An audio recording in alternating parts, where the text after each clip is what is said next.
Hey folks, welcome to Biomassed, and it is our 1 year anniversary, and we really appreciate everybody that's been listening to us for a year, throwing emails and tweets and all that other good stuff. So we've got kind of a cool show, as I usually say. I think they're all cool, but tonight's pretty fun. We got a lot of good folks from the community. We've got some folks listening in that are kind of our Eastside partner show from the Podside show. And we do have one special guest that we'll get to in a minute for intros. So kind of the format tonight is going to be a little bit different than what you've heard in the past. What we're going to do is do our intros, and then we're going to kind of go into a panel discussion or a panel lightning round with our one special guest we have on tonight, and talk a little bit about Dust, a little bit about other games maybe. And whatever else comes up to our mind, but we do have one person that we're going to get to in a second. So we're going to start our intros from the bottom all the way to the top. So if you're on the bottom of the list, Rizel, who's usually on the bottom, he will go first tonight. Yeah, I'm Rizel, a member of CPM1, a co-host here on the show, and an editor of our new blog. Awesome, Pokey. I'm Pokey Draven from OSG Planetary Operations, co-host here on the podcast, and writer and editor for the Biomassed blog. Luther. I am Luther Mandrix, a director in Wasteland Junk Removal in Dust and Eve, and I am an avid listener of the show and the reader of the Biomass Pod site. Awesome. Thanks, brother. Jadek? Jadek Menaheim here. I am the manager of the Dust 514 Market Trawler, and I go by the handle Neckbeard Nixon on Twitter. Among many other handles that you go by. Yeah. Okay. And CCP Rattati. Hi, I'm CCP Rattati, and also known as Snorri Arneson, head of Dust 514, and pleased to be here. Thanks, man. We really appreciate you being able to stop by, particularly since this is our 1 year anniversary. All right, Cat Merc. Yep, I'm Cat Merc, a Dust 514 Porno Warrior, and that's about it. Alrighty. And Bait? Hey, I am Aiwha Bait. I'm the director for Demonic Cowboys and a proud writer on the Biomassed blog. Yeah, absolutely, man. We really appreciate you jumping in with that. And my name is Jason Larison. I'm a member of OSG Planetary Operations on the Dust side. And I'm a member of Agony Unleashed in the Agony Empire Alliance on the Eve side. A longtime PvP corp on the Eve side, and that's actually one of the interesting things that kind of brought me full circle back to Dust.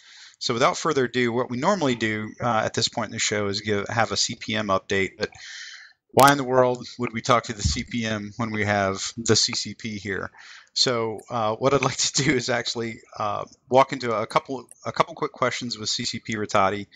And just kind of get warmed up, and then we're going to kind of open it up to our community members that have joined us in the form of Bait, Cat Merc, and Jadek and Luther, and kind of see what's going on with Dust in the right now, and then maybe what's going on with Dust in the right next. So with that, Pokey and I have a couple questions for you, Rattati, and if you're ready, I'd like to go ahead and get started with them. Is that okay? Sure, fine by me. Awesome. So it's been about a year since that you took over as kind of the honcho of Dust 514. I'm kind of curious, like how would you classify just broadly the experience of the last year? What do you think has gone maybe better than you expected when you took over the position, and maybe some things that you wish had gone a little bit different? Good question. Let me see. So when we started with the hot fixes, for sure, we didn't know exactly where that was heading when we started. My idea was just to try to make the game better, and didn't have high hopes for a lot of things that we're doing on the Dust side just after FanFest. So just with every hotfix and the kind of player activity last summer, we were very happy to see how kind of well received they were, and we slowly gathered momentum. And over time, we were able to kind of talk ourselves up to a proper release and deliver what we had. And since then, it's been fairly kind of the ball kept rolling and snowballing.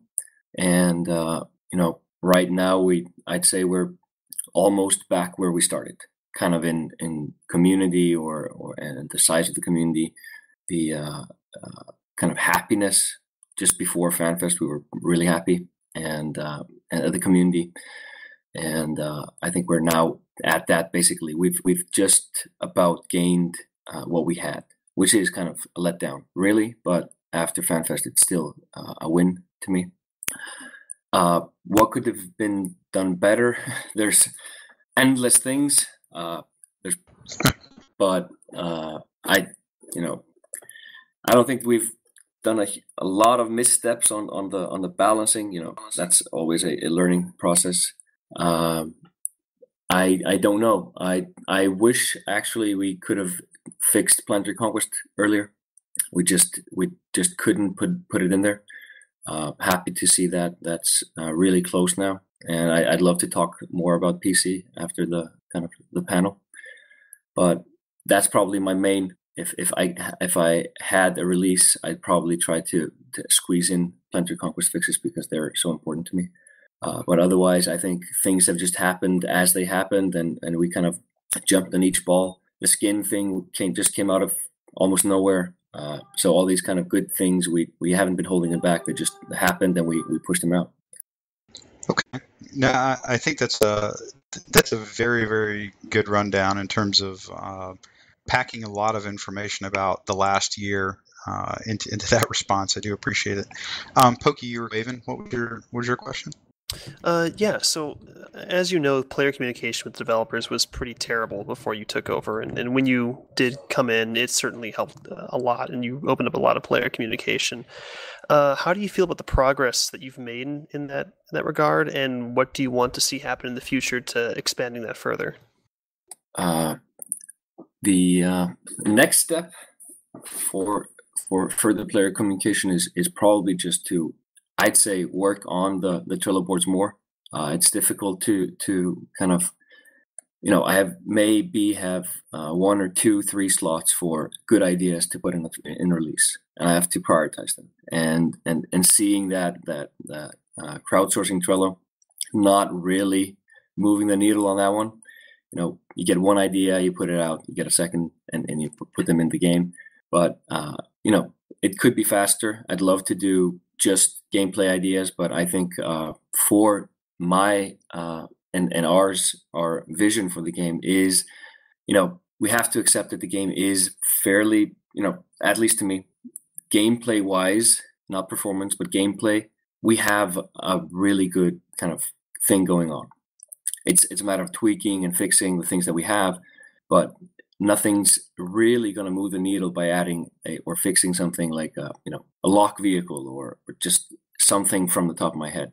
It's not going to change anything. What I need to fix is player retention to make this game much better, to keep the new players playing. And honestly, the focus is on the wrapper itself. It's fixing the user experience. It's fixing retention. It's fixing matchmaking and pub stomping. Trying to get the proto people into the right place for them to kind of increase the risk and reward. So they see there's increased reward somewhere else, so they move out of the pubs. On that, we're seeing a lot of things in the new patch, and we can talk about that later. Okay, all right. So Pookie and I have kind of a series of questions that we wanted to ask you that I think will give us a really good insight into kind of where your head is at in terms of like how you develop things or how you see stuff. And we want to kind of have a little bit of fun with this, so you got to bear with us. We'll ask you the questions, and just feel free to bypass. So if you need to bypass a question for any reason, your safe word is Deadpool. You can say, if you say Deadpool, we'll know to move on. All right. Okay. All right. So do you still think that Pokey is a little shit? No, I've changed my mind. I kind of feel disappointed about that. He has to change his forum signature now. No, actually, no. You do what you want. You can. Okay, no longer a little shit. I can find something else if you want. It was more of a brotherly love thing than something else. That's what I expected, so we'll stick with it. Okay, Pokey, go ahead. So if you had to pick one between giving Jason pirate drop suits or being eaten by Sarai's emotionally abused ferrets, which would you choose? The ferrets. Oh, That's cool. I'm wounded. Killed by kindness. I only actually have one ferret, you know. I just want to clarify that. Right, you have one ferret that you put in a plastic ball and then throw him across the room and bowl with him, quote unquote. Okay, all right. Let's get back on point. Okay, so I have to ask: did you ever think that you'd be the boss of a video game? Never in my life.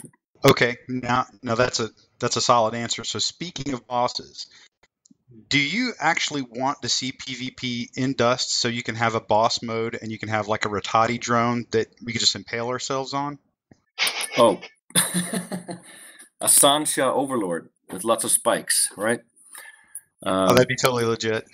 I'd love a PvE mode if that's what you were asking. It's being researched.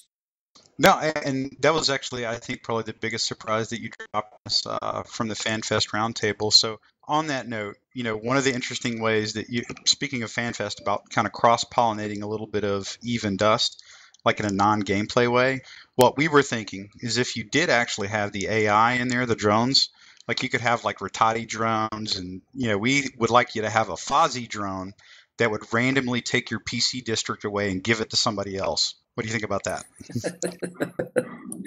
Yeah, I would love to have that. And a Rainer drone that falls down.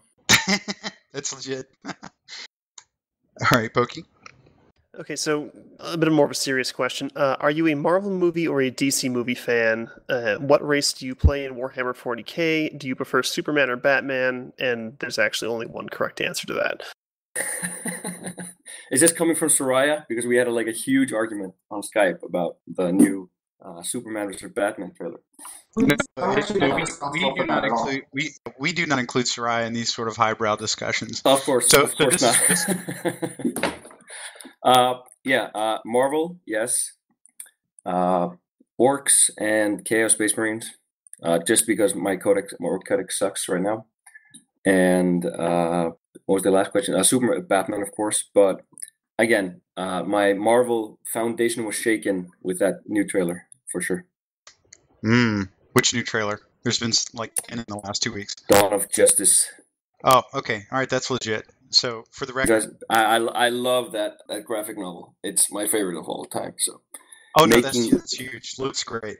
Making that look good on the screen, that's going to be, it's a Marvel killer if it works. I think it could definitely, it's got some potential, but I did want to throw out, because Cross and I are both longtime 40k players, and I applaud your choice of the Chaos Space Marines, by the way. So all right. So now, kind of one of our we got me and Pokey each have one last question for you. So you've mentioned that you've played Eve like kind of off and on in the past, and it really never sunk in with you.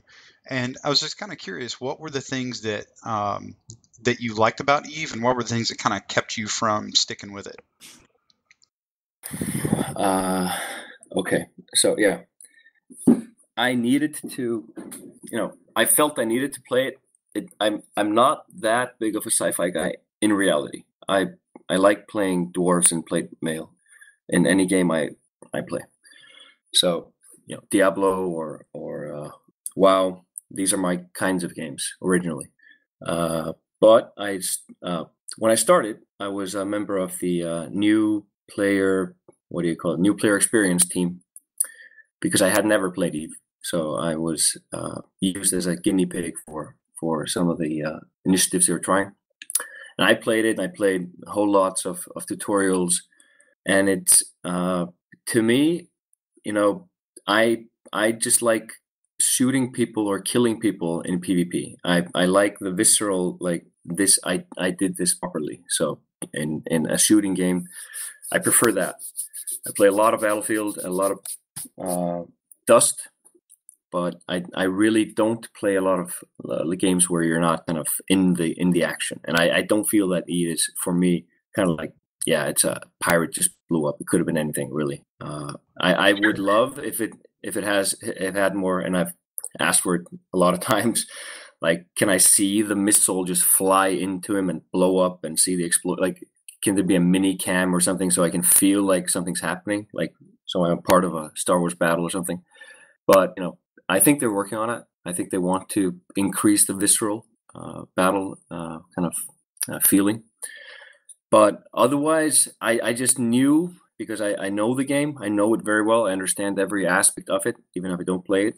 The trading, the economy, even the PI that I studied for Dust.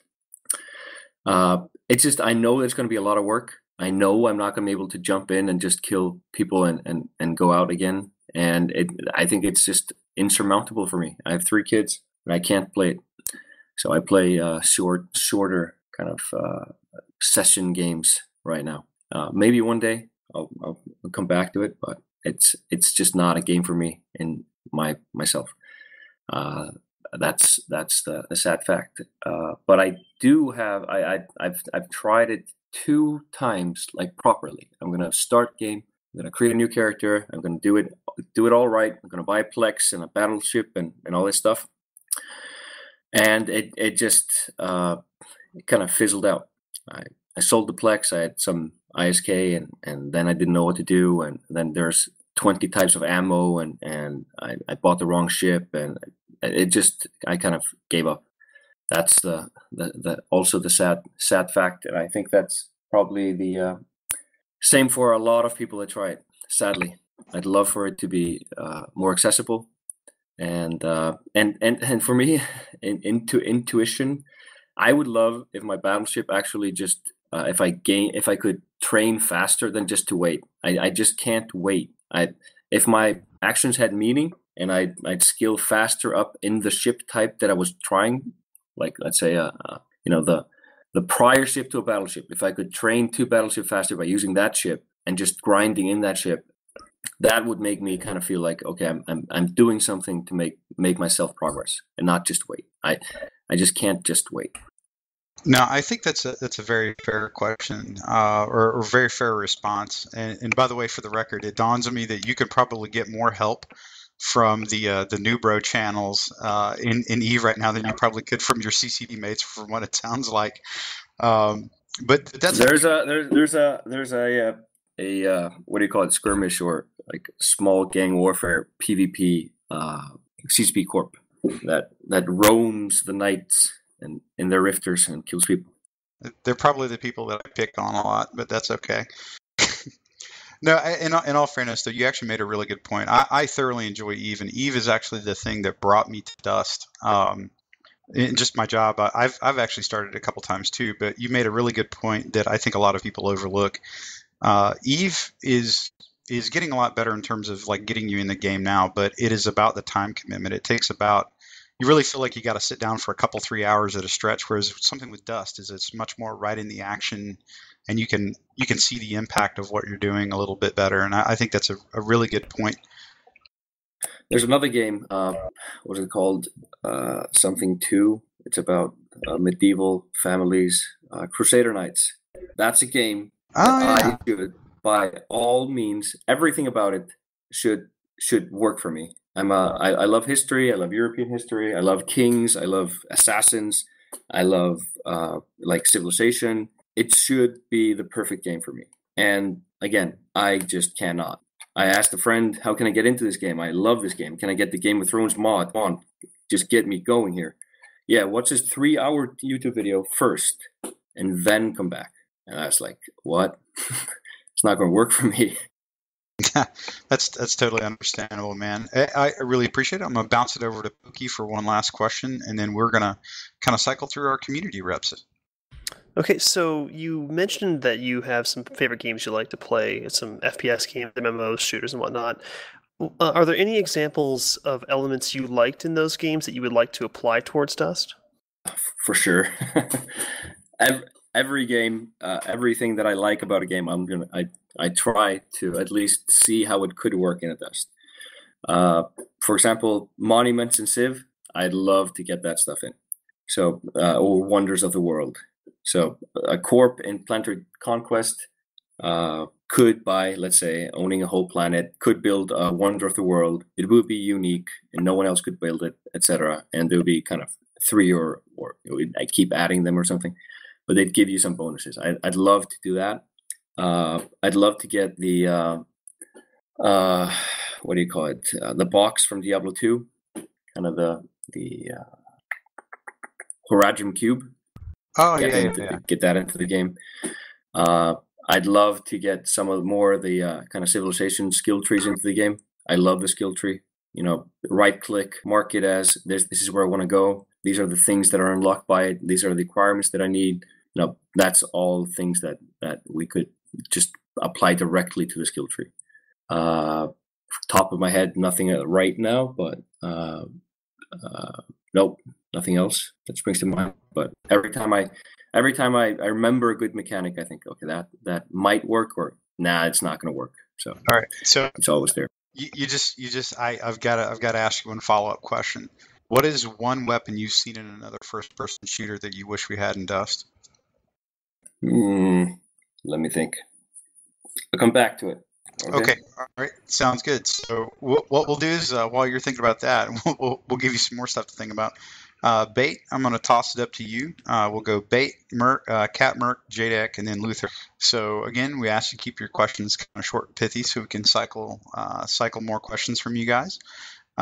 Bait, you're up first for a question for CCP Rattati. Okay, cool. Let me find it.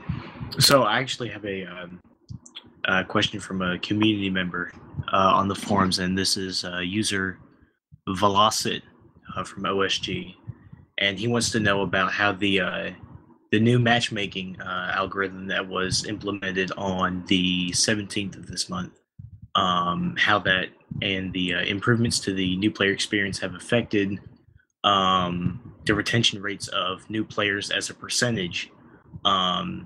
Since I don't think you could give specific numbers, CCP Rattati.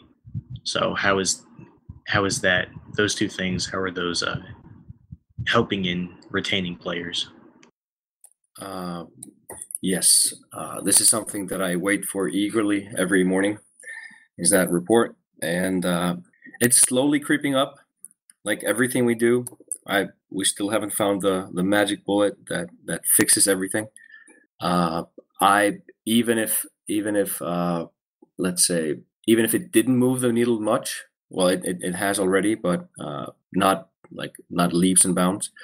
But even if I'd still rest easier knowing that new players weren't being destroyed immediately. So if that didn't fix it properly, then we'd just go and fix the next step, because that absolutely needed fixing. But like I said at FanFest, the primary retention complaint is high TTK for new players. They come from Battlefield or COD. They shoot someone and doesn't die, and you keep shooting him, and then dispersion goes out, or you start kicking all over the place, and you miss him and he kills you. That's something that people don't expect when they come in, and that's one of the biggest complaints. And second is lack of progression, and that's something, or not necessarily lack of progression. I think it's more, I don't see the big picture. I don't see what's going to happen. I see the skill points, but I don't see that they're doing anything for me. So that's something we are actively working on for the next release, is a better progression indicator. A lot of games have just you hit level 1 in 3 minutes, regardless of what you do. We don't give you that user feedback, but we could be way better at delivering that feedback to fix retention. So, like I said, if saving new players from pub stompers in Battle 5 or 6 didn't help a lot, then we'll just attack the next step. On veterans, I know that it's working. It's definitely working as intended. Aquahead is fine-tuning his or our algorithm every day. He looks at the queues, he looks at the waiting, he looks at the mismatch of people or teams, and we'll keep fine-tuning that. But that's definitely working as intended, even if it hurts. But we're not seeing anything. We're not seeing at least less retention of veterans right now. It's actually going up. Okay. That's been a question that we've beat up a lot is the effects of matchmaking and stuff like that. So we really do appreciate that. By the way, how do you say your new guy's name? CCP Aquaman? What? Aquar Head. Okay. All right. I totally slapped. I have last no time. idea what it is. Okay. I had to ask, man. All right. We're gonna go over to Cat Merc. What do you got, man? All right.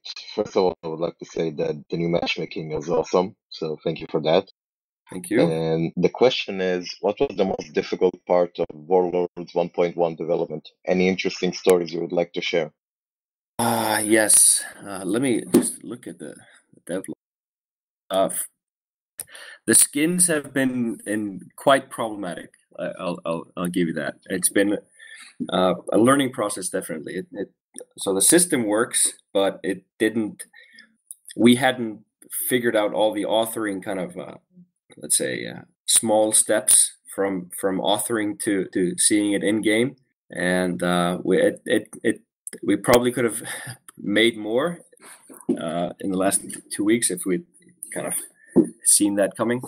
But now we know our tools better, and it's going to be easy from now on, I think. But it was a lot of fun. It's been a lot of fun, and I've really enjoyed going back to Google and the ship viewer and the client and just looking at Eve ships, because they are my favorite part of Eve. These really slick looking, visually appealing and completely different from each of the factions. I've enjoyed that a lot, and it's been fun, and I hope it gets reflected properly in the skins and is appreciated by Eve players. I got a question the other day from someone. Do you think anyone cares in Dust about these Eve skins or Kador or Minmatar factions or whatever? And I said probably half of them. So let's see how they're received. I think that is a pretty fair answer, and whether I would just offer this: whether anybody knows what the different titles mean in terms of the skins, I bet they like them just because they look good. I'll just from what you've been tweeting out and putting out, the skins that you've got look absolutely awesome. They look very good, and I'm very much looking forward to a kind of a red and black color scheme, maybe some white eyes. Just throwing that out there. Yeah, you know that my I just downloaded DCUO for my kid, and the first thing it did was a Deadpool character, of course. So. I just want you to know that you are obviously an incredible parent, and I wanted to say my hat's off to you for that. Yeah. Okay. All right. We're going to pass this over to Jadek. What do you got, brother? All right. CCP Rattati. One thing I really appreciate about you is you a very active Dust player. You've got your own personal account, and probably you've collected a bunch of weapons and suits, and I'm wondering, like, if you're going to participate in player trading, and do you think you're going to get scammed yourself? I honestly hadn't thought about it. I usually don't have money problems. I just I work, so therefore I can spend. If I have problems, I usually just buy myself out of trouble. I hadn't intended on trading at all. I'm a hoarder. I have probably 70 Wolfman PCPs and all these officer items. So I'm always hoarding for that rainy day. That never comes though. It sits there and I never ever use them. It's like, is this the day I bring out my crins? Nah, probably probably later. Building a shrine. I love having them in my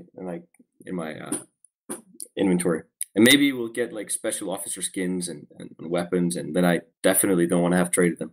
Like when you said that, I had this, like we do on the show often. You like have this imaginary vision of like the game of Dust, and I could see like the classic like Schwarzenegger scene, like in Commando when he goes into his little weapons shed. He just hits the button and like doors and racks slide open. There's weapons and rifles everywhere. It's hand grenades like falling out of like trays. And I have an imagination that's probably what the door behind your Merc quarters looks like. Absolutely, and it actually with the folders in 1.1, it's it's such a breeze to fit. It's unbelievable for a veteran to start using it. Some people, of course, not like it because they like to have these rifles next to the other rifles. But it's such a breeze. It's amazing. And then you kindly you start, because it was just a thousand items in a row, and you just looked at them and like, wow, I'm just gonna pick my assault rifle. I can't be bothered with this stuff. So it's a breeze right now, and it's actually fun to browse to see all your weapons. Yeah, no, I think that's a pretty cool addition, by the way. And that's one I picked up on. I think you kind of mentioned it in the dev blog too, but that looked really, really slick. Luther, what do you got, man? Well, it's the one question that I have to ask is personal rage in the game. I've been playing the game for over 3 years, closed beta vet, and the different iterations of the game where the tanks were so powerful and so many, and the scouts, the cloaky scouts, and you can't see them and they shoot you in the back, and then the ambushes where you just spawn right in the middle of a pack of reds and there's hardly any way to get away from them because they're just all over the place. The rage events that we've experienced, those are where we have raged. I want to ask you, what are some rage events for you in the game? So they're doubly frustrating for me because I always think, why the fuck have we fixed this already? Like the ambush spawn. I don't play ambush for loads of reasons, but I just like domination. But so I don't experience it a lot, but sometimes I do queue with just public squads random, and I jump into an ambush, and that's certainly annoying. I've probably gone like soft in old age. I don't rage that much anymore. I think like glitching is the most annoying thing. Like you see the plasma cannon thing go right through the guy, and you're like, God damn it. But otherwise, it's more frustration with things that I know could be better, rather than kind of other player induced rage. It doesn't bother me that much. I get much more pissed off like playing COD, being quip scoped or like camped in BF on some. That pisses me way more off because it's a one shit much lower TTK, so I can't kind of duck and hide. So there's plenty of more opportunities to kind of be annoying in those games. I kind of appreciate that. You can duck and hide, and that, I don't know. Nothing else pisses me off particularly, like seeing a tank bust out with one piece of health remaining, and you just had to reload or something. But these are just normal things. Nothing pisses me off right now in the game. Not specifically. Cloaking used to, but doesn't anymore. Maybe we nerfed too much, but I do like the system. We can tweak that, but right now there's nothing that is uncontrollably annoying. Yeah, since the matchmaking, we're raging a lot less, at least in my corp. Just letting you know. Thank you. Appreciate everything you've done. So like as you were saying this, Rattati, like a couple of us on the side are quite literally, like I had this vision of you like staring very coldly at the screen, not really getting upset, not a rage, but more of like a space Viking warlord death stare, and you're scribbling some player's name down furiously and what he killed you with, and then suddenly there's a dev blog that you're formulating in your head about how rifle has done you wrong. No, it's actually really cool that you are a player, by the way, and that's one of the things that I think that helps you connect with folks when you're talking to them on the forums quite a bit. I think that's the I truly believe it. I couldn't have done this without knowing the game. That's one of the core kind of reasons why it worked. Definitely, just from also having the kind of goodwill from the community from day one, not being like a emergency parachute or something that didn't know the game, which is probably the worst thing to have. But also just experiencing all these bugs and glitches on my own skin makes me want to fix them even more. So there's two. I think that's pretty fair. That's a pretty fair one. Hey, I literally just got a quick ping from somebody. They wanted me to ask you, and I'm gonna quote this: "Why you hate my Caldari so much, Rattati?" End of quote. My favorite thing of faction bias within CCP, which is probably the weirdest thing I've ever heard, but it keeps coming up. I for sure there's no bias at all, and I don't know what he's talking about really, because shield suits are quite viable. He's probably complaining about the it's a hidden complaint about assault scramble rifles that aren't really that good anyway. They're not overpowered in any way or form. Scramblers are probably a little bit OP as we've known for some time now. They need to be taken a look at, but nothing dramatic. But otherwise, I don't think we've done anything but nerf armor and tried to boost shields since I started. So I don't know where it's come from. Well, except for the repairs thing. For the Cat Mark, say again. The armor repairs, you buffed them from 5 to 7.5, and I love that. Oh yeah. That's because I wanted more viable armor options than just armored tanking. Yeah. It definitely made me switch up my suit. I went from like 650 HP to 540 and a Ripper and a King Cat. Yeah, and that's my preferred playstyle as well. I love regen more than tank. I don't like downtime at all. I'm sorry. Yeah. I couldn't hear you guys over the sound of that assault scrambler rifle popping my Caldari Logi suit. What was that? I do have something to say about factional bias. I've been on the forums for quite a while, and honestly it comes in waves. I've seen it being said on the Minmatar, Caldari, Amar, Galente. It's just a cycle. Oh, it's absolutely a cycle. I've probably told this before, but Fozzy had 4 faction threads, or basically discussing 4 faction ships at the same time, and all of them agreed that CCP hated them particularly more than the rest of them. So all 4 of them were equally hated, I guess. This is probably true, although in all fairness, it's, as you said, it's probably more of a veiled hating on Fozzy just in general, who, by the way, does a fantastic job of balancing the game from a player's perspective, because he was a long-time player in PL before he started in CCP. Oh, absolutely. I've talked to him many times to kind of get his insight as well. Okay, all right. So what I think we're going to do is we're going to get kind of a little bit of a lightning round going. We're going to go back through Bait, Cat Merc, and Jadek and Luther on really, really quick to the point questions, and then because you mentioned it early in the show, what we'd like to do, Snorri, is you ask what you want to know, your questions about PC, what information would you like to have about PC, or where can the community help you with where you're at in the shaping of PC? So we'll cycle through a real quick lightning round of questions, and basically it's your turn to kind of you ask the floor, what do you want out of PC, or where can we help you at? So Bait, take it away, man. I'm sorry. Can you skip me for a second? Absolutely, like we usually do. Cat Merc? Alright, so Rattati, what happens when in-game data and player opinions collide? Has this situation happened to you, and what do you do when it happens? You have to repeat it. If player opinions on the forums and other media collide with your data, did it ever happen to you? And if so, how did you deal with it?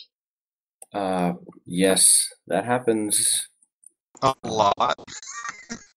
It happens a lot, but I'm forced to use my kind of let's say.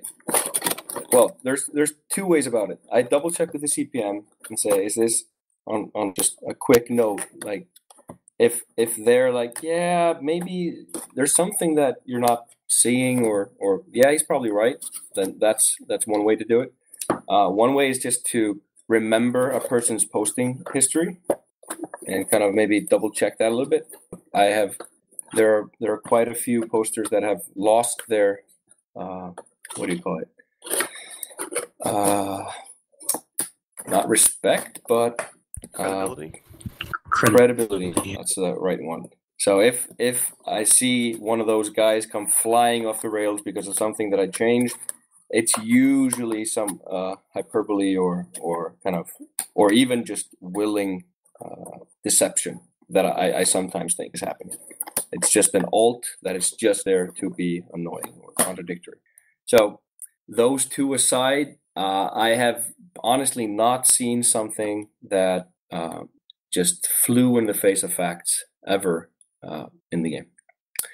And it's interesting to see some of the guys know the game so intricately that they can predict exactly the.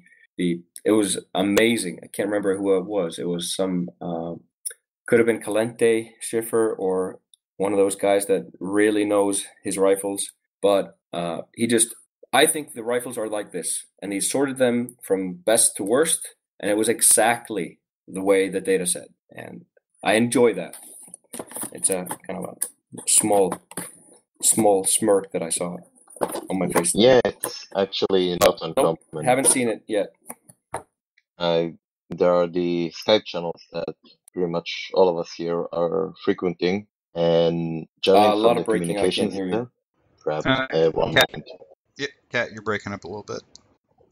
Yeah, actually, by the way, I appreciate Kat's question to you there, Rattati. That's one of the things I literally hit the nail on the head of one of the things I've often wondered is the data which you get to see immense amounts of, can tell you a lot of things about how the game is working. It's just I've always just kind of as a normal player, to me, it's more about how does it feel when I play? Is it kind of fun to play, experience to play? Like with a weapon, that's usually the easiest one. And it's just sometimes, I can't argue with your numbers because they're accurate. But I think I've seen some people that would offer it just somehow how feelings in the game, like how the fun factor, how does it translate to the numbers? So that's always, I think, probably one of the things that developers will struggle with. In any game, I suspect. No, that's absolutely why I play just. But I also have people that I trust that basically tell me the state of the game. So it's all three. You need all three. No, I think you're spot on with that. Jadek? Bait, did you have your question yet? No, I don't. I don't think I have a question. Okay. Rattati, there's some days when I just want to settle a grudge quickly with some other merc, and I wanted to ask, do you feel 1v1 battle modes have a place in Dust 514? So in the current situation, you have to sign up battle server to play a battle. If we allow players to do that one-on-one, that's going to be prohibitively expensive. But I do think there is a last man standing game mode that could be done. I would probably enjoy that. It would be a kind of a gladiatorial thing in the spirit of Eve and Dust Mercenaries. But 1v1 is impossible unless you have client-side battles, like some games have, but we don't. Okay, that makes sense. No, that's pretty fair. Luther? Oh, okay. Well, I actually have two things. One more of a statement. Okay. Here. Okay, the first thing is BPOs and salvage. We would like more, or the option to be able to buy those Quaif weapons, BPOs in the marketplace. And then the second thing. Let me look at my notes here. The forms. Under the locker room, Triage Ward Cross posted a new thread about lodges. If you've gotten the chance to look at the threads, what are your thoughts so far on the Triage Ward? Honestly, I haven't read it since you tweeted to me on Friday or yesterday or Saturday. But Cross and Sir Manboy are both lodges. They are aggressively pushing for a logi update, and I'm happy to oblige.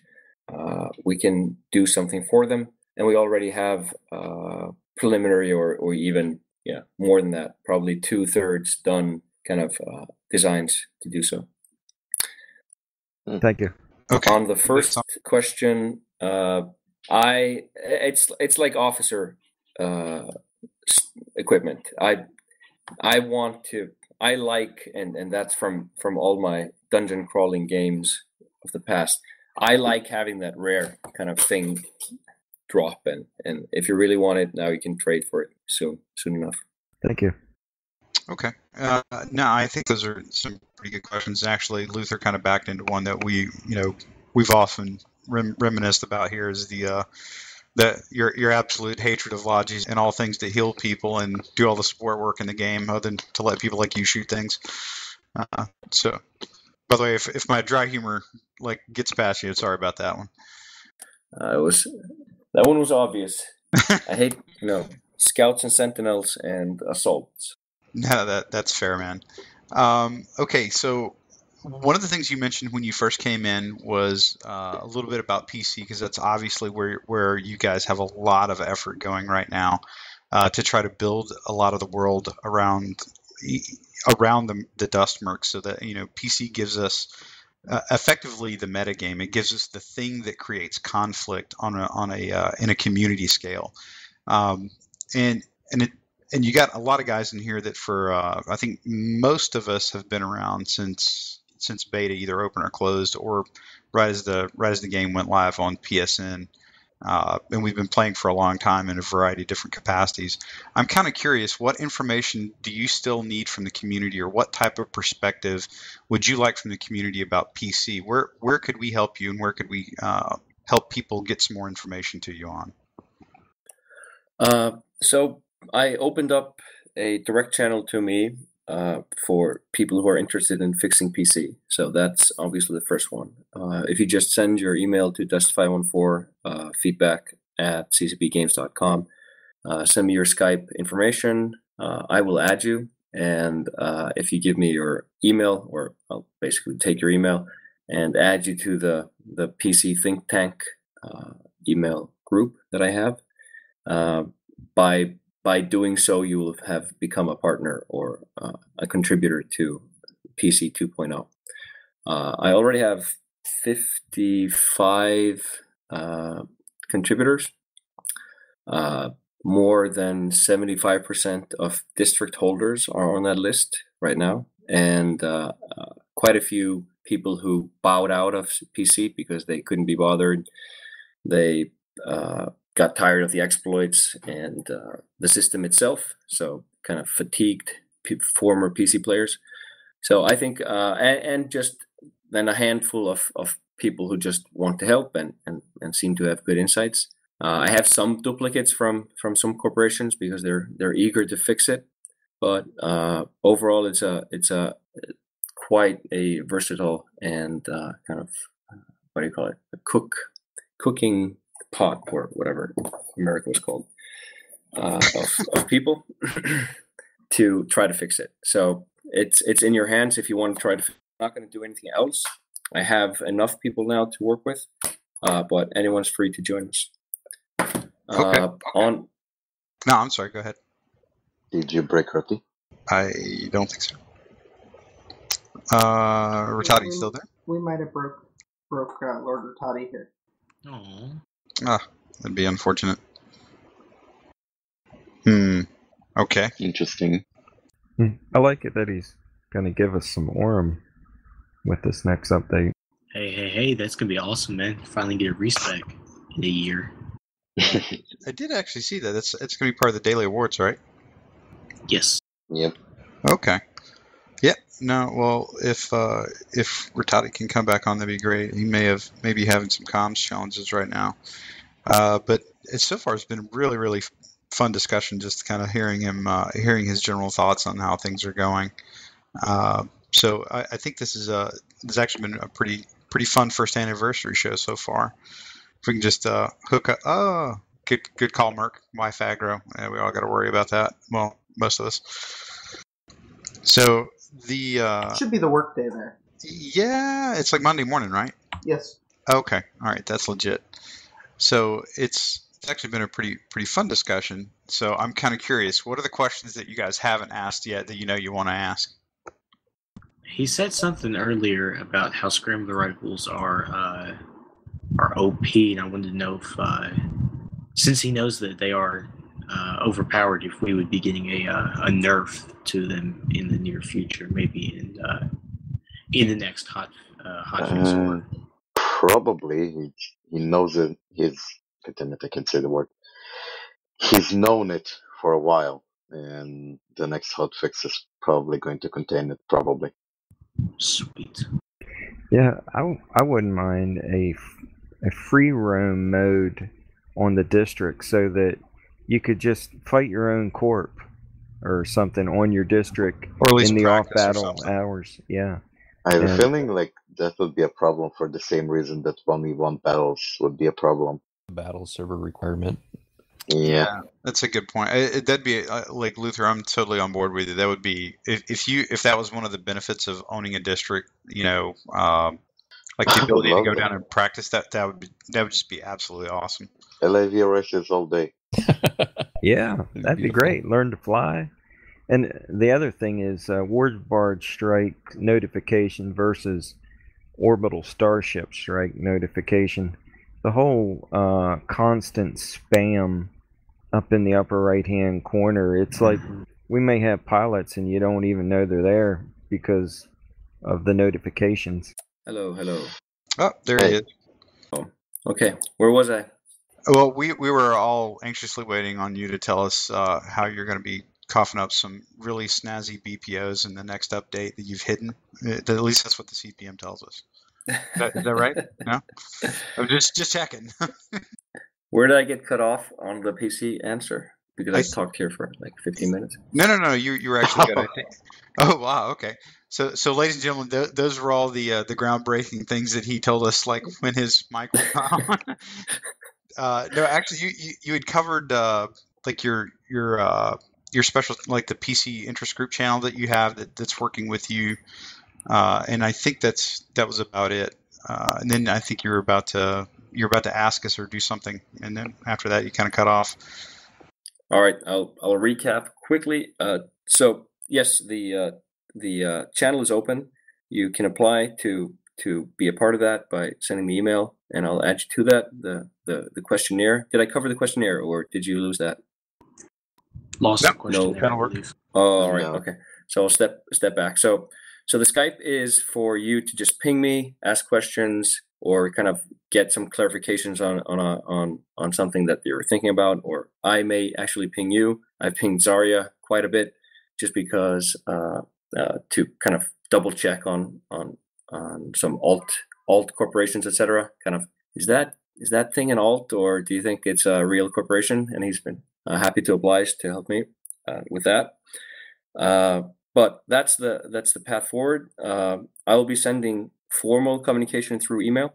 The first of which was a questionnaire where I was kind of double checking what the aspirations of corporations are for PC. Do they want ISK? Do they want fame? Do they want something else? Unique rewards. So those three are kind of the big things. I also wanted to know if the aspirations were something that we couldn't fulfill, and wanted to kind of squash that early if that was necessary. And I've 50 people on the roster, 55 I think, and a lot of people have answered the questionnaire. So we're just moving forward. And if you want to be a part of this discussion, you should just send an email. And everyone's invited.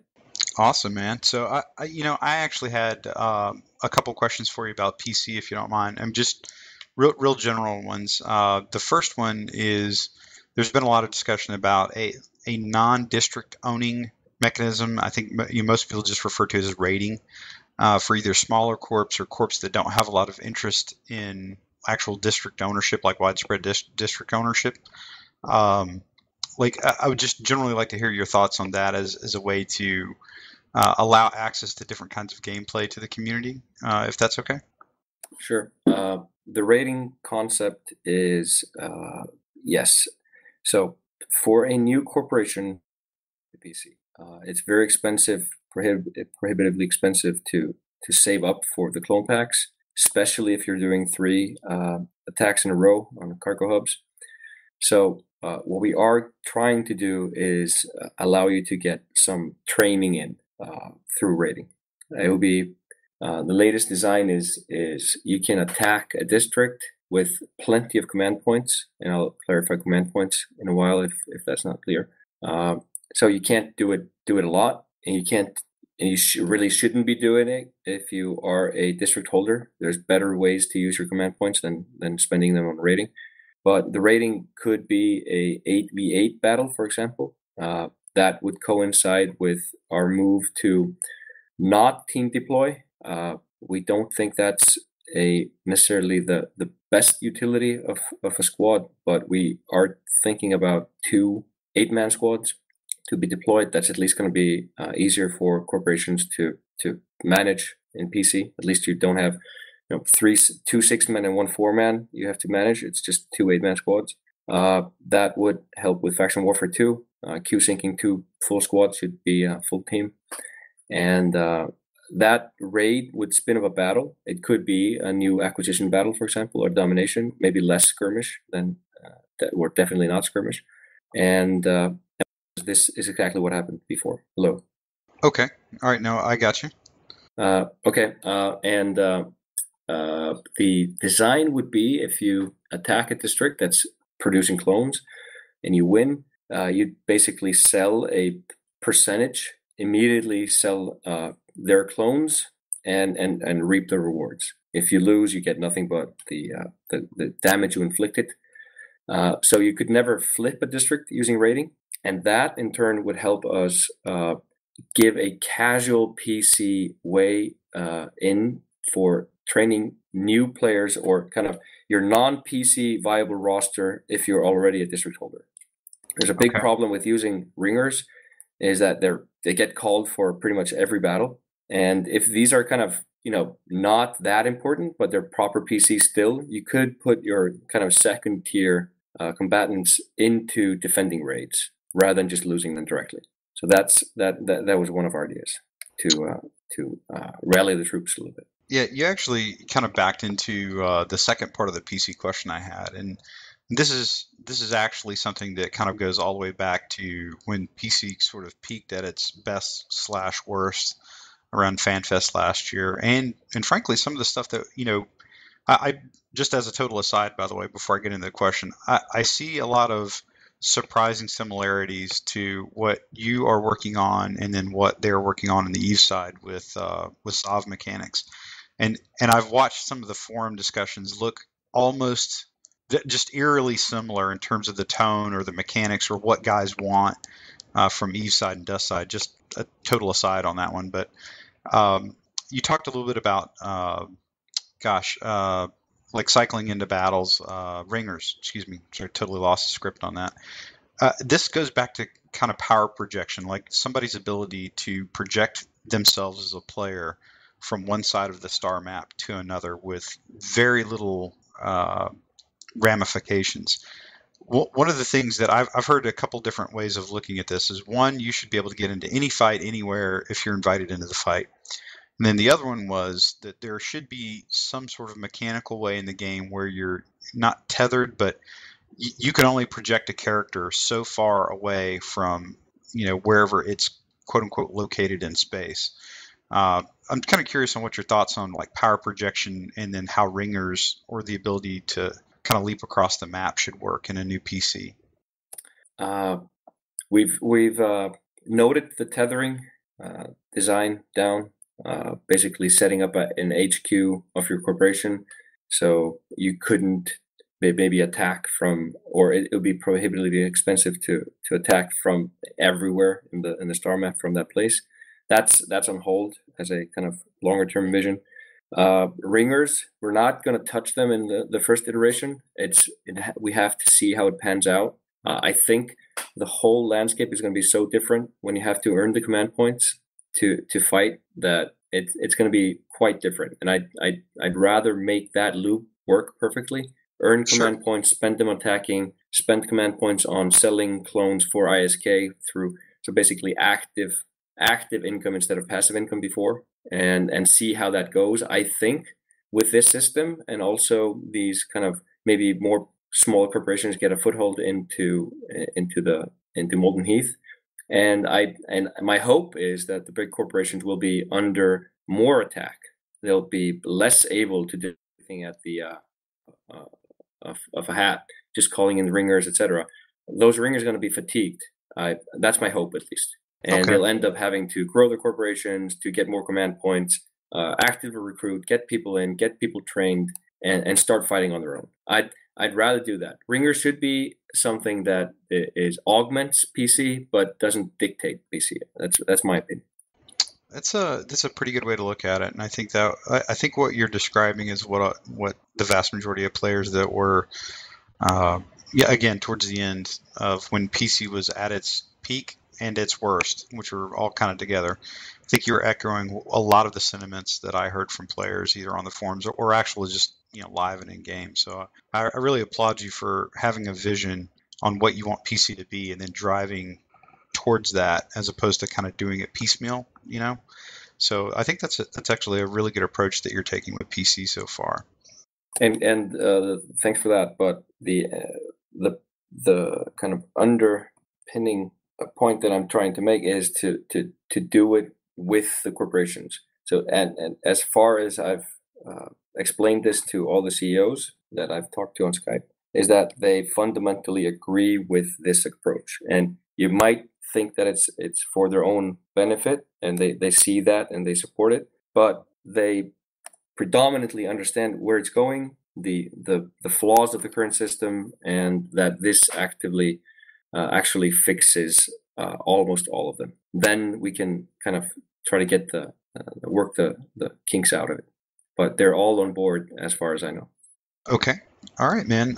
Look, I tell you what, that's a like I said, a pretty good approach that touches on having an in-state goal, and you're actually working with folks in the community as well as the CPM. I think that's pretty much all we can ask as players. And there's been many times when I really don't like I said, I'm kind of too old to rage on stuff, but I get really frustrated because I don't understand the perspective of why certain things happen in the game. But I think you're able to put kind of a human face on, there's actually rhyme or reason to what we're doing. So I do appreciate that. And I'd like to kind of open it up to you if you've got another couple minutes to hang out with us, if there's anything you wanted to ask the group or anything you wanted to talk about.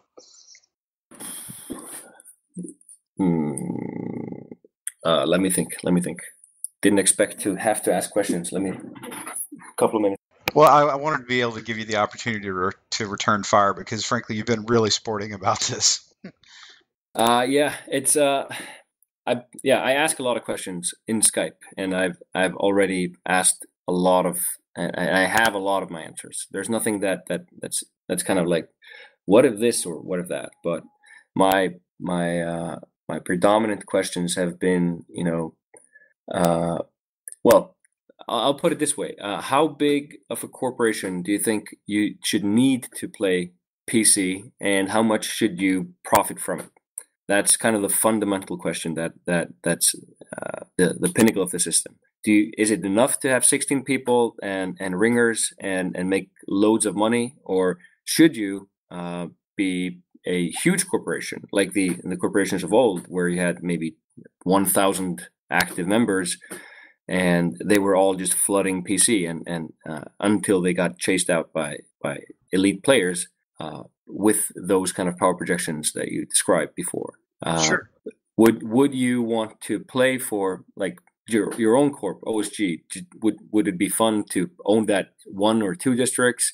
And how many people do you expect to be able to raise or manage to do that? And why would you? Would you do it for ISK, wealth, or kind of that third reward that we're talking about?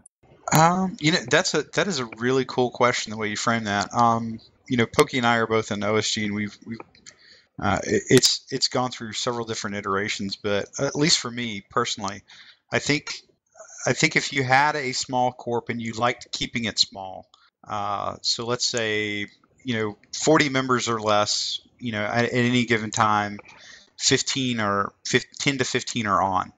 And that actually probably, I don't know what the numbers are, but I suspect that's a lot of the corps that are out there, like smaller with, probably less than a full 16 guys on at any one moment in the game. I would say as long as I felt like I was not locked out of PC, that I could raid or I could be impactful to the gameplay through whatever mechanism there was, I would be happy with that. ISK is important because that's what allows you to play at the PC level, because if you have anything less than the highest end gear, you're probably going to be at a serious disadvantage. So I think there's definitely an ISK component that allows you to play at that level further.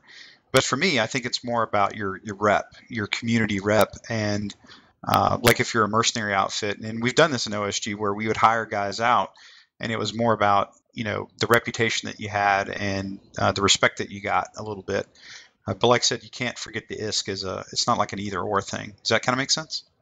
Absolutely. And my mission is to make it even so you can touch it. You don't have to actively participate, but if you can hoard up the, let's say, 100 command points that you. So let's give an example. You have 16 people in your corporation, like the bare minimum of playing PC. 16 always active. You muster up the command points. Basically, you earn command points by doing daily missions. So every corporation, regardless if they're a PC or not, they're accruing these command points, giving you the opportunity to attack risk-free into Molten Heath. And my hope is a lot of people will at least try it once because it's free. You can't do anything else with it with command points except attack and get into Molten Heath. And after you own a district, you can use the command points to spend on other things, like changing your SI or attacking other districts or selling clones. So it's basically there. It's a resource you have, and you're not using it. So I'm hoping people will at least use that command points when they fill up their kind of attack threshold, and they line up an attack. And you can pick with the new UI. You can scroll around of all the districts. You're not going to be kind of limited to that the star map, which is really bad user experience or UI. It's great to look at star maps. It's not great to manage your corporation attacks districts. Let's put it that way. You can scroll around. You can find let's say a small corporation that you think you can take. You're not going to attack Outer Heaven maybe in the first round. Maybe you do because you don't know better. And you line up the attack. You have these free command points. Something happens. You spin up a battle. You can see it in your other contracts. And your corporation is excited, and you probably lose terribly, but nothing was lost except time. And you have your adrenaline kick. You have something, and you tried it, and you didn't lose anything. It's such a completely different experience than saving up 75 million and being destroyed. You can just do this again next week and the next week and the next week if you keep going at it. Eventually, you will win that district, and who knows? Maybe you want to keep it, or maybe you lose it, and you'll go back to the cycle. But at least you are a participant. Immediately when you get your first command point, you are a participant in Planetary District or Planetary Conquest. Hey, could I say this, Jay? One thing here. If we had the free roam mode on our district or changed our Merc quarters to a district quarters, if you owned a district, you had a district quarters. So there was some kind of immersion that this is really ours, because we've always had a lot of stress in the past with trying to hold on to our districts. That's it. Yeah. Pokey, go ahead. Yeah, I think it's really great that we're opening up more of a fueling everything through ISK was definitely a problem. It became a problem and people started stockpiling and whatnot. So I'm glad to see we're moving to a different kind of currency, so to speak, in terms of accessibility, because you aren't using the products of PC to get into PC, which is the big issue we had, because people could just spam ISK because they had the ISK faucet running.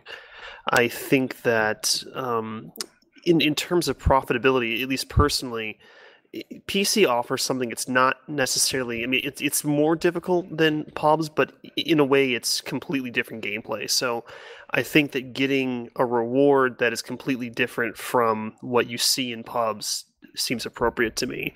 So, I mean, you've talked about, kind of a different kind of reward that's different from ISK. I mean, ISK is part of it, as you said, but I think having something that's unique and separate is good because, one, you can throttle it, you can, control it a little more easily, and it's a lot less liquid, and it does offer up opportunities to give players something that's not necessarily better than what they could buy with ISK in a pub match, but something that's a little more unique, which is much more appropriate for what they're actually fighting for, which is a very extreme game mode that is PC. So I think that's really good. That's a feature I actually really like of the new design. Great. Except there's one thing I'd love to have, like a planetary district or planetary conquest survivor BPO or something you could get, but with trading you're not being able to keep that as an exclusive planetary conquest survivor item anyway. So maybe we just don't allow trading of that item. True. I mean, it obviously helps if you can, generate it, so to speak, on your own. I mean, you can always trade rare ships if you've got the money for it in EVE, but, getting that drop yourself also has some reward. So I think that in that regard, it's good that it's still unique. I mean, I'm not a big fan of limiting what can be traded. Typically, we've decided that if something has to be untradeable, that there might be a problem with how it's actually working. But in terms of like a status symbol, like you said, I guess I can see your concern there. Just speaking out of direct brain dump. Yep. Anyone else who isn't in PC and wants to join PC or try it out the new system? Well, how will alliances be able to support corporations that are in alliances? In what way? In what way differently than right now? Will EVE ships still be able to support alliance corps? There's no difference in any of this. Basically, we're just adding a secondary currency on all actions, and that currency has to be earned with daily activity or activity. No, this actually may not be a question you can answer, but something to throw out there. Currently, there's no way to create or manage an alliance via the Dust client. Is there any movement within CCP to perhaps move some of that functionality towards Dust rather than making it an EVE exclusive like it currently is? Is it truly exclusive or just terrible user experience? Well, I mean, you can't form an alliance through the Dust client. You have to get onto an EVE account to do it there. Okay, alliance. Okay, yeah. It's not just that you can't form it, because that's having one EVE character do that isn't really the problem. The problem is that Dust CEOs cannot join or leave alliances without passing CEO of their corp to an EVE player. All right. Yeah. To be honest, the corporation code is probably the worst code that we have. Because it's not only incredibly delicate for EVE Sov and very hard to kind of add features to it on the PS3 client, and I'll be honest, it's I don't see that we can fix anything except asking EVE to do it if there's a big priority. But we absolutely have the option to do so.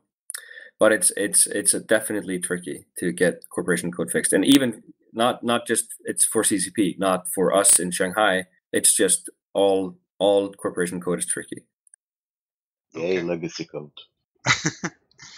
I know that's something that the EVE team has talked about. It's not the legacy. It's not the legacy or the complication or anything else. It's just the risk if you fuck up Sov by doing something like unintended, like allowing someone to disrupt alliances that shouldn't have the rights to, or making a whole corporation or all corporations lose all their Sov or maybe ownership. Like that. That's the terror that lies. Increase in pitchfork sales. Yeah, it would be probably fun for a while, but it would be devastating to the community to mess it up. So we're always wary. We're not scared, but wary of doing stuff like that. For example, we had on a roadmap player invites, kind of having a kind of recruitment channel for corporations in the Neocom, where you could put your corporation up for we're recruiting kind of thing, like Eve does. But that proved too complicated to do because Eve were doing some changes to their own code at the same time, so we really couldn't push it in. So that's also we can't work on the Eve code if they're already doing it. Now that's actually a pretty good indicator of some, the really, as you said, the delicate balance of what they've got going on over there and kind of what we have. So I think that's I will say this. I think you guys are working, no matter all of the reviews that you saw probably in the first 2 years of the life cycle of Dust. The one thing that I would say that you guys at CCP just writ large have done is truly, you weren't afraid to do some groundbreaking work, and the fact that you're even having to explain this to us at all, how do you link a console PS3 even in some administrative ways to a PC game, like a totally different genre of PC game. I think that speaks well of what you guys have been able to accomplish. So I'll at least I got to throw that one for you. Is like that's actually probably a pretty good shot. It's kind of like one of those nice problems to have, if you will.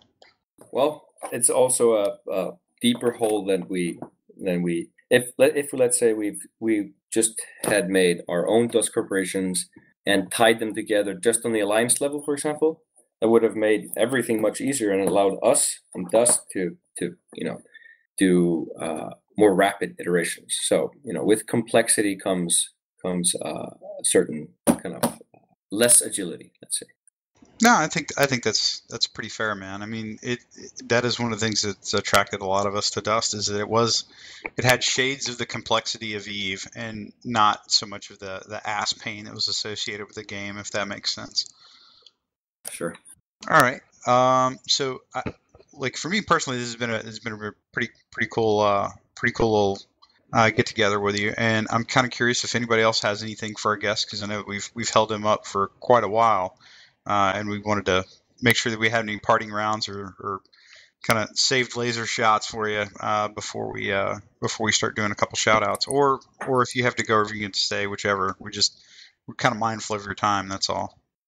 I'm fine, but I can definitely bow out if that's the right thing to do. No, I'm not. Jay, why are you kicking Rattati off the podcast? For the record, does he want to talk about 1.1 just for a little bit before he goes? No, he doesn't want to go. You just heard him. I was over here trying to be mindful of the man's time, and then I've got Ferret Boy over here like shooting me from the flank. Like, you're killing me. Oh my god. 1.1. Okay, all right. I'll go through. Yeah, that's actually leave it to Luther to be the practical one of the group, by the way.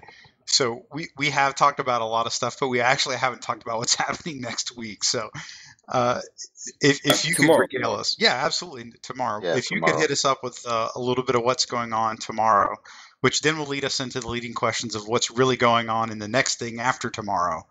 That'd be great. Yeah, I just want to leave the PC thing very clear. People are saying because we had to turn off. Well, I can't stand by and watch an exploit happen just because it's the only thing going for PC right now. So we turned off the Biomassed exploit because it was being farmed. It was creating fake battles, and I don't like it at all. So, and I told most of the CEOs that I was going to turn this off, even if it means that PC is going to be in ISK sync until we fix it. And with that came the assurance that we are going to, in the next release, we are going to add this command point cycle. So to be clear on that, it is the next thing that's going out after 1.1. So it's not going to be 6 months or 9 months or something. It's going to be X months, but it's going to be before the summer, if everything goes well. So you will be looking at the summer. You're looking at a few months, potentially, depends on how fast we can do it, of PC being fairly, probably closer to an ISK sync than an ISK generator. But the ISK after ISK you can earn now is actually earned. It is not an exploit. So I just have a non-exploit kind of what do you call it, stance. I can't watch an exploit happen. So we turned it off, and that's gonna be that. I'm actually collecting some information on how to make it maybe a less of a sink. You could earn it. So we're looking at the cost of clone packs in the meantime, etc. So trying to make it worthwhile. But remember, when it goes out, these districts are gonna be worth something for the first time in a long time. So letting them slip right now because you're pissed off about it being an ISK sink is probably not the right idea if you are in it for the long term. So don't lose your districts if you care about them. But if you're really fed up, you can, and you don't want to lose any ISK on keeping them, then that's your choice. But change And is don't coming. get burned out. Yeah, don't get burned out. Things are going to happen. So just study for exams. If you're doing that, relax a little bit. Treat it maybe as a training ground. Let your non-PC stop using ringers. Train up your corporation because there's going to be stuff happening, and then I can move into 1.1. Perfect. 1.1 it is, sir.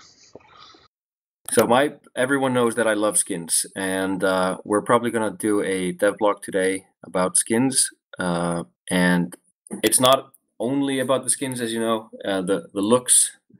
It's about the user experience, and just introducing the change of applying a color through a module instead of a whole fitting is one amazing thing. Second thing is to be able to customize your prototype suits. So those are the two biggest things for me as a player, to enjoy that and be able to run much easier fits, and you could swap your fitting instead of copy fitting, and you can't even copy a fitting. You have to create from scratch. So it's super annoying, and it's really been kind of holding us down. Yeah, one annoying thing is that I have Federation, Aurum, and ISK go into assaults, and I switch between them randomly, and it's the most annoying part of the fitting screen for me. Yeah, it can be annoying. I like using my Aurum stuff. I just fit it when I need it. Sometimes it's not necessarily the optimal fit, but if I have like 100 Creo drones lying about, Aurum Creo drones, I just put them on something and I end up using it. Usually I put it on a BPO. So when it runs out, then I just have a BPO with nothing, and I put the ISK back on. That's especially when you're getting it for free. I think it's a minor hassle. We did fix. I probably forgot it in the patch notes. Supposedly we fixed the restock issue if you had a non-restockable thing but you didn't need it to restock to.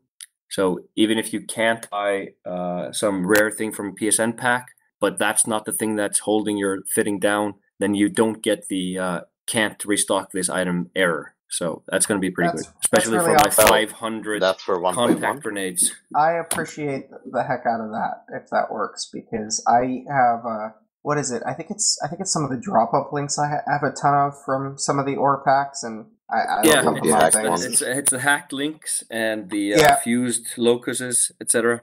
So this is a boon to me. I stopped using them because they were so annoying. That's pretty legit. Wait, so that's coming next update? Yes, if I remember correctly, it was supposed to be fixed, and I forgot it in the patch notes. So Yeah, I remember didn't now. see that in the patch notes. One quick question, just to clarify how the skins will work, because I know it's been a hot topic. My basic understanding is that if I've got a Caldari medium, like I bought the Covenant pack like way back ago, right? So I've got the little Blood Raider fit. Will that work on any medium frame Caldari suit, or will it only work on a certain tier and a certain style of suit? So the skins will not replace your colored BPOs right now. We will roll out a couple of ones to make sure that everything works. But then we'll slowly move through the BPOs that we've given out and refund them like in the way that keeps everyone happy. We're happy to replace your colored BPO, let's say a not skin weave, but like a Dren, refund standard BPO or a BPO of that exact same type, and a colored or a skin BPO that has those exact colors. So that's what we're going to do moving forward. Tomorrow, we are just going to release new skins. They're going to be available in the marketplace. They're going to be in Strongbox, and there's going to be one for the loyalty store. So we try to kind of scatter, kind of have places, a unique reward for every place, and some if you just want to buy them. So, for example, if you earn the loyalty BPO skin, medium MR, for example, you'll be able to use that on any medium MR frame or drop suit that you have. So when you said one, you mean one per faction? One per, eventually. We'll see how many we can push out. But it's going to be one per faction per drop suit frame size. I see. So yeah, it's all you need basically. So you're going to get the Marine issue Minmatar light skin. That's one of those, for example. Okay. So and that skin. So if you combine it, you can basically put that on your loyalty Apex, and now you have a Marine issue loyalty Apex that looks with the right camo, has the right stats, and you're good to go. So that's awesome. So I don't have to wear that god awful Liberace Apex suit now.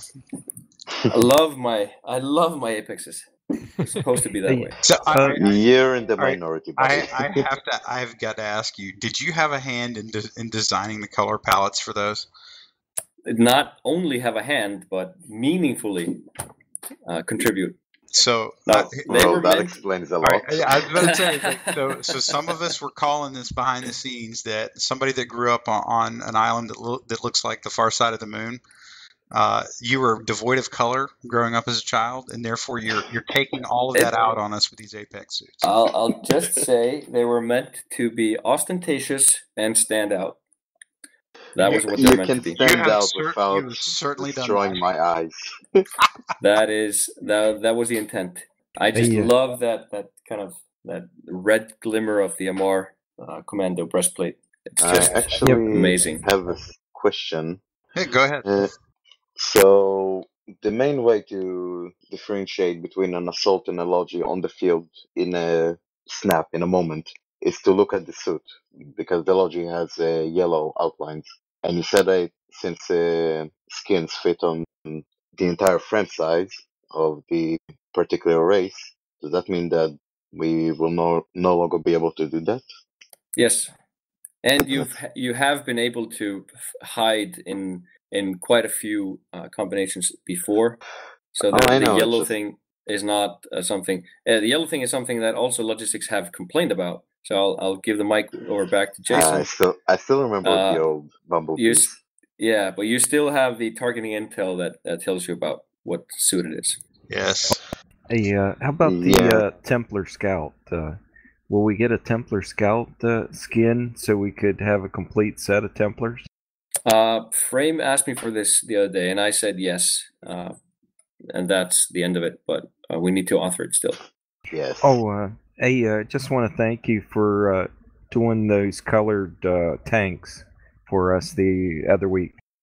It was fun. It was definitely fun. Oh yeah, that reaction to them was not very fun. Watching the people complain. Yeah, it was just a few people. It's a test. You know, we talked about it. When True said yes, I said, "Well, fuck it. That's enough." If you can please him, you've done it right. The True-o-meter. It's gonna be fun. I hope it's gonna work out. But like I said, it's nothing about manpower or anything or will to do it. It's just the PS3 memory is we're sadly hampered by the PS3 memory ability right now. And we need to find it somewhere else. Download What was that, Kat? Download more RAM.com. Yeah. Okay. Anything else going on in 1.1 that you wanted to hype up a little bit, man? Of course the game mode is a particular favorite for me. We played it a lot internally, and it's really good. It's just you keep fighting, and that's what I like. It's the best of a 3-point skirmish to me, and a good domination match. So hopefully we can see some real tactics evolve.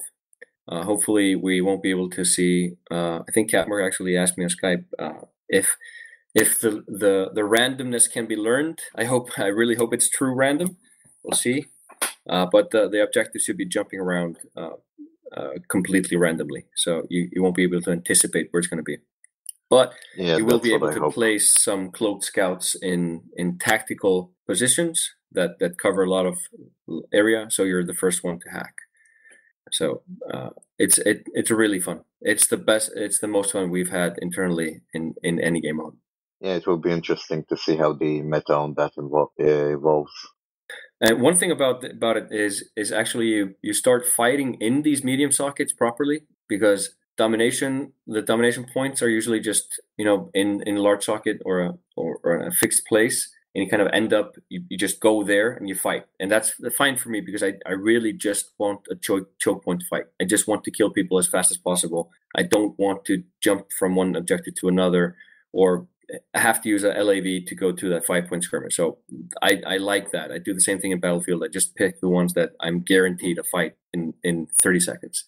So this is a boon for that, because it stays long enough so you know where it's gonna be for the next 5 minutes, and it puts you in a new socket a lot of the times. So you actually play a lot in the socket, the medium sockets that usually are just kind of dressing. You run through them, you never fight really in them. So I like it, and that's how you start appreciating every medium socket, instead of just looking at them and saying, okay, this random thing is here, but now I'm going to go to the objective. There are a lot. No, go ahead. Go ahead. No, you first. Right. There are a lot of places in the map that, like, sometimes when the enemy just leaves or something like that happens, where I get left alone with my squad in a match, I just explore, and I realize that there's so much more to the maps that I just never look at. Absolutely. And that's what I like. Some of these maps, like the control room that has the new one that has the 3 kind of big light spikes coming out of it. That's one of my favorite of all times, because you can drop down into the tunnel, you can fight. There could be tanks waiting outside. You can go up on the bridge, or just fight on top of it and around it. And that's where we tested Domination 2.0 was with that and the barracks medium socket. And we used to play those sockets all over and over again, and they were just fantastic. They were very well balanced, and if you flipped the objective, you could expect kind of rush immediately from the other side, trying to get in through these kind of 2 or 3 different places. So I really enjoyed playing in the medium socket. No, I think that's pretty cool that you're getting those involved, because I think Kat really was spot on there. There's a lot going on in these maps that you rarely get to see, particularly because you're drawn to the same points like over and over and over and over, kind of as you would expect. So this is actually pretty cool. I'm really looking forward to seeing how this plays out, once we get it live. Can't wait. Absolutely. Let's see. Does that cover? I think that covers most all the big parts of 1.1, yep. Right? Okay. So one of the things I'm getting absolutely just bombarded here on Skype right now and Twitter to ask you. So we've got a good feel for where you're going with the patch cycle, but for the next hotfix cycle, like what do you obviously not holding you to anything, but what would you say is your likely goals for the next 1 or 2 hotfixes? What do you think you want to focus on for the in-game balance and the that kind of stuff for the next couple hotfixes? Logis are next. It's going to be fairly simple. I'll drop this here just before I drop the mic. We'll probably swap assault and logistic speeds to keep in line with a hit point per kind of speed ratio. When assault got it, and it might help with the Minotaur issue as well, Minotaur assault, and that would be after a hotfix Echo 1.1, because that's still needed, and that's what I'm going to work on today, because 1.1 is out of my hands. So we'll go straight into 1.1, and then Foxtrot probably, or Fandango. Fandango, that works. I'm a huge fan of that. And hopefully we can do something with these. At least put the HAV and the SHAV out, and not more. I'm not going to just to repress any kind of thoughts of that. I'm not going to do DHAVs or ultra heavies in the next foreseeable months. We have to see how the HAVs pan out. So when we have 4 racial HAVs out, the next vehicle step would be to work on dropships. And I actually would like dropships to start working as a anti-HAV platform pretty quickly to get these madrigars out of the way. Do you still intend them to have the ability to deal with infantry? They should be, but not primarily. They should. Alright. They should never. No vehicle should have a primary anti-infantry capability. Okay, I can kind of bite that. And because I would be remiss if I did not ask you this as a follow-up question. So, the idea of tracking the using speed as a form of HP for the Logis, I think would be roundly looked at very favorably. Is that the only thing that you're looking at touching on the Logis?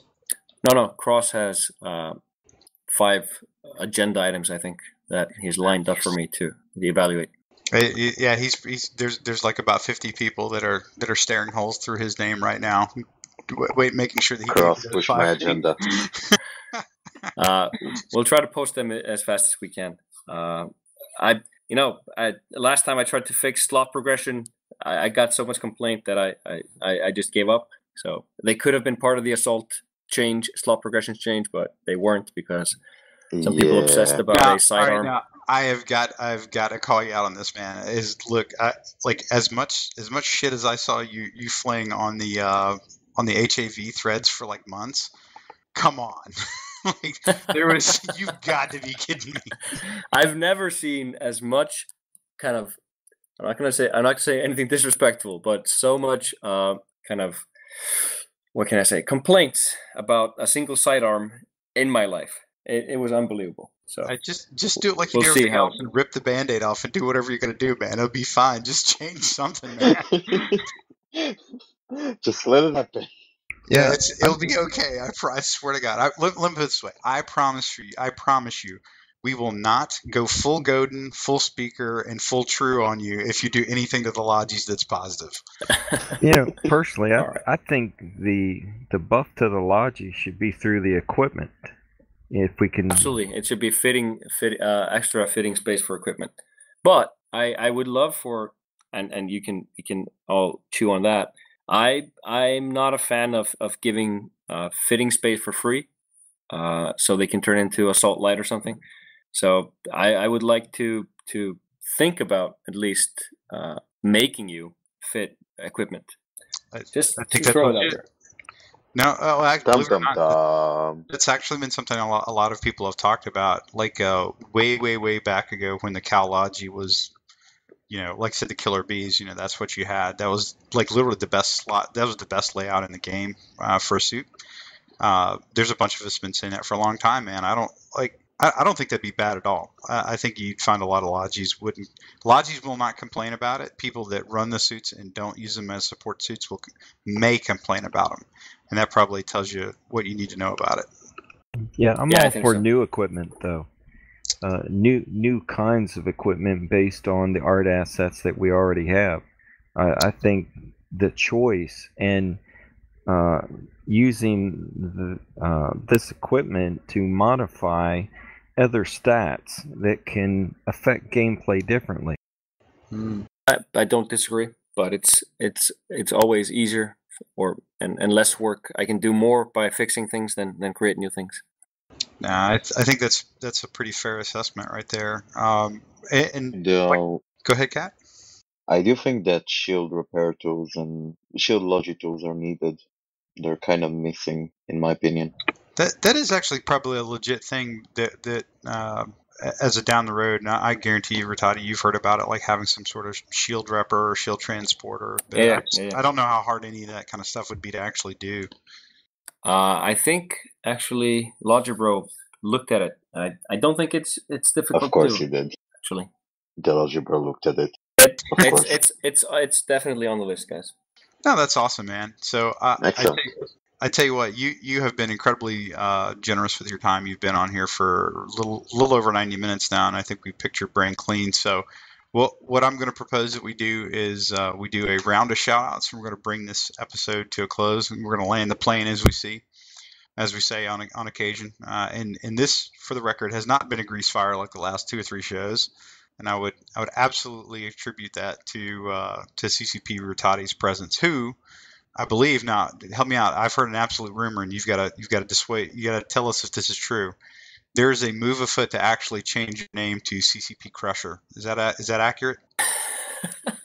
I don't see it. I don't see it at all. No, yeah, but everybody else does, brother. Crickets.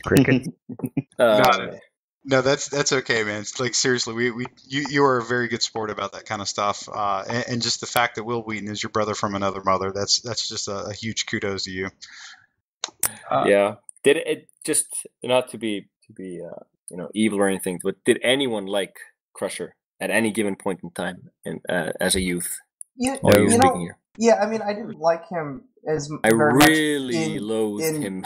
Yeah, I mean, in Star Trek, but if you see like what he does now, like the roles he picks up now are really entertaining. He's fairly good at the roles that he plays now. I haven't seen him in anything other than a random YouTube video or a reality show since he left Star Trek. He's done both Big Bang Theory a couple of times, and he did like half a season of Eureka, I think. Various other things. I'm absolutely confident that the last time I saw Will Wheaton on TV was when I saw you guys getting interviewed at FanFest. But no, he does very, very small niche sci-fi roles. And he's always a jerk. The Will Wheaton fan club. Well, you saw his Twitter handle, man. OCD Trekking. Come on, man. Hey, CCP Rattati. One thing before you leave, by chance did you get to see This Is Dust from Darth? No, it's the first thing I watch when I get my lunch. Okay. By the way, I got to tell you, that thing, Darth Carbonite and the guys that put that together, that was, you'll like it, man. And we've been trying to sling that all over the side. And here's one for you, kind of as I'll lead this one into the shout outs. Okay.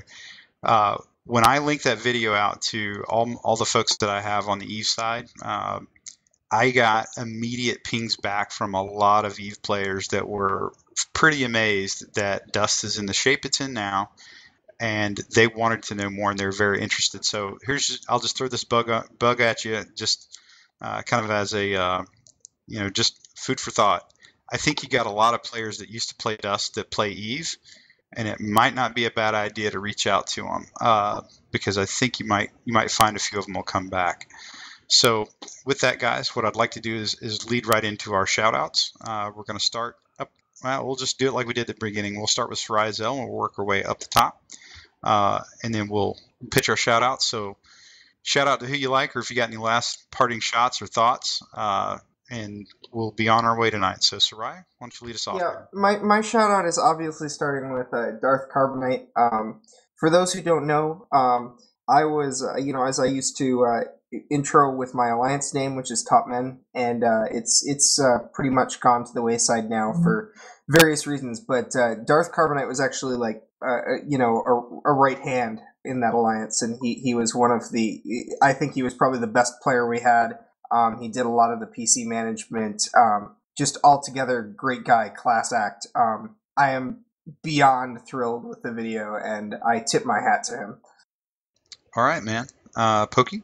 Yeah, I mean, shout out to Rattati for coming on the show. It's awesome to have you here. It's really great to have you get on there and actually talk with members of the community and whatnot.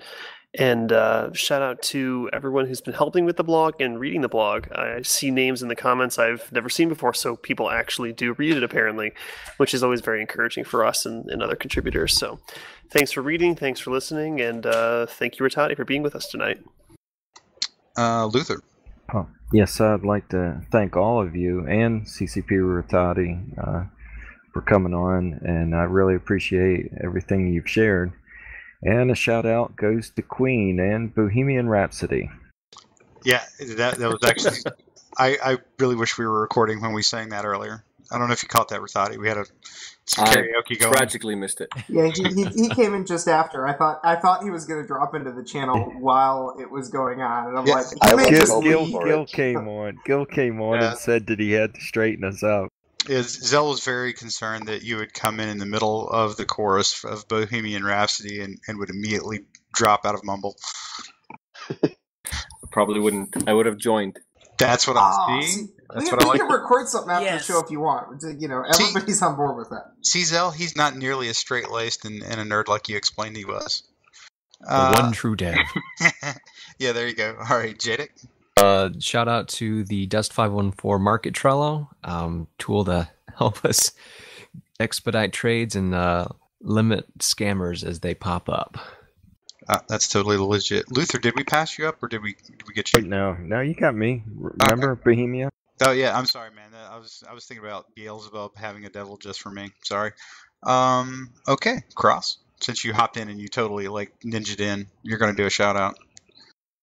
And his mic's not on. Now he's fumbling. Here's what's happening right now, guys. I'll just give you a play-by-play. He's fumbling for the mic. He heard something. He's trying to figure out where his stuff is, and he doesn't know what hotkey to push. So we're gonna bypass him. CCP Rattati, shout outs, brother.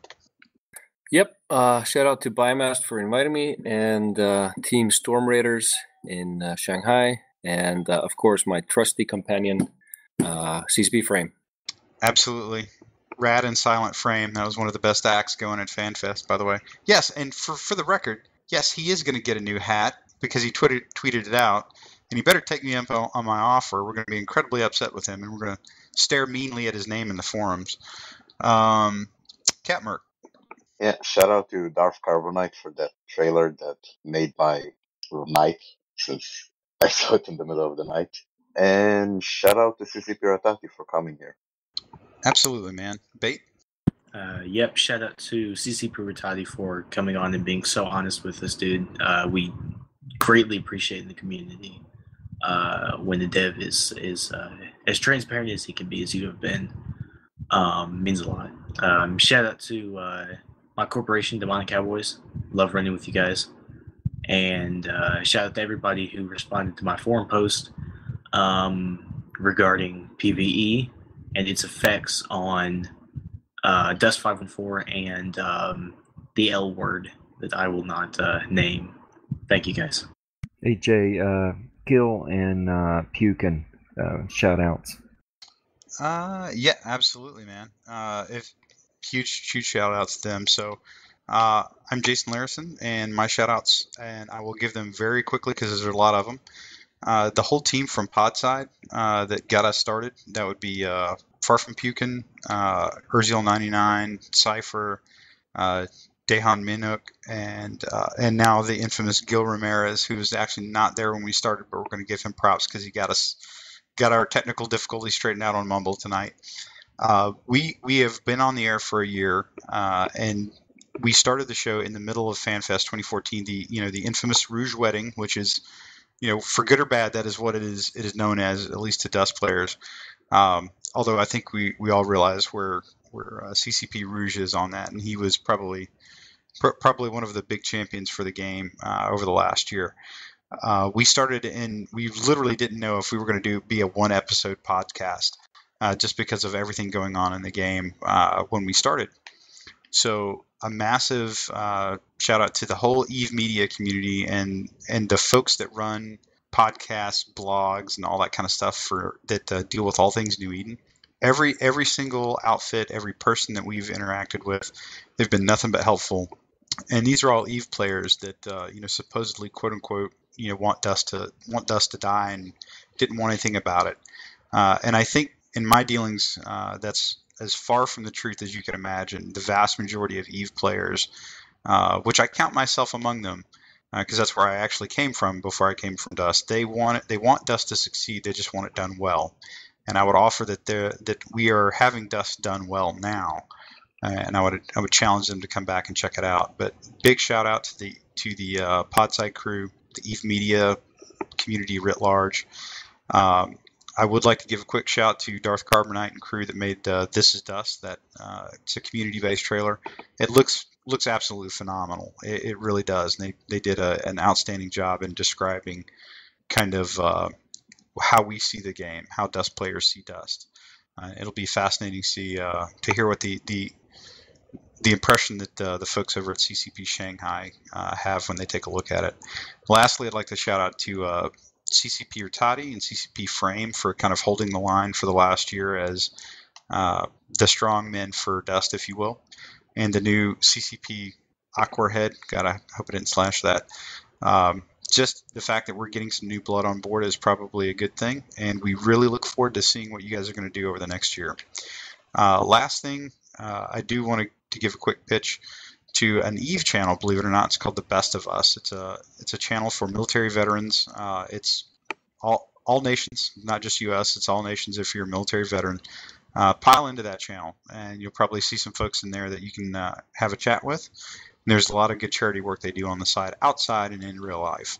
So with that, guys, a special 1-year anniversary show here on Biomassed with CCP Rattati, a.k.a. Snorri Dormatroller. I hope I said that right, by the way.